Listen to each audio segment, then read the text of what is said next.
his word is for. The Lord is saying, it's not a hard thing to follow him. It's not a hard thing to walk in obedience. It's not a hard thing to be obedient to what the Lord has said, what the Lord has spoken to you, to his instructions, to his commandments, you know. And so Tiffany Montgomery always says, she says, there's a standard. God has a standard, right? And which God does, but everywhere you go, there's a standard. There's a set of rules, a set of instructions for you to follow. Why would it be any different for God, right?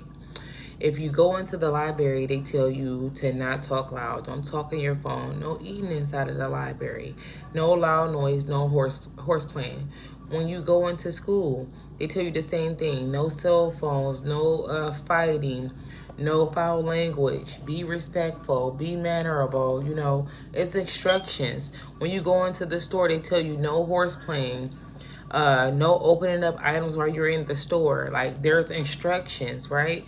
If you go over a friend house or a family member house and they tell you there's no shoes allowed in their home, then guess what? There's instructions, there's rules. You don't wear your shoes inside of their house. If you do, they'll ask you to leave.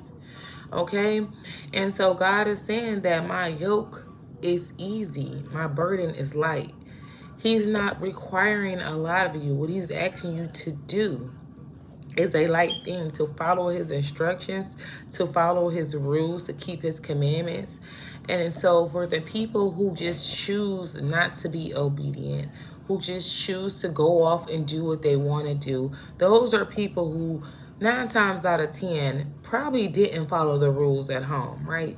And so we know that rebellion is a spirit, right? Pride is a spirit. It falls under Leviathan, okay?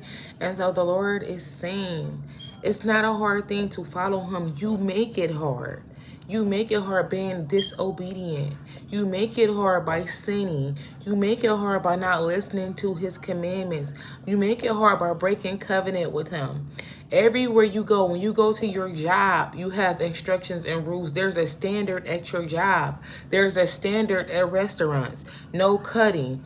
You know, some restaurants card only. And you follow those instructions. You follow those rules. Why would it be any different for you to follow the rules of God, to follow the instructions of God? And they're not just put there for no reason. He gives you a list of instructions and rules to follow to protect you, so that the devourer cannot come against you, so that you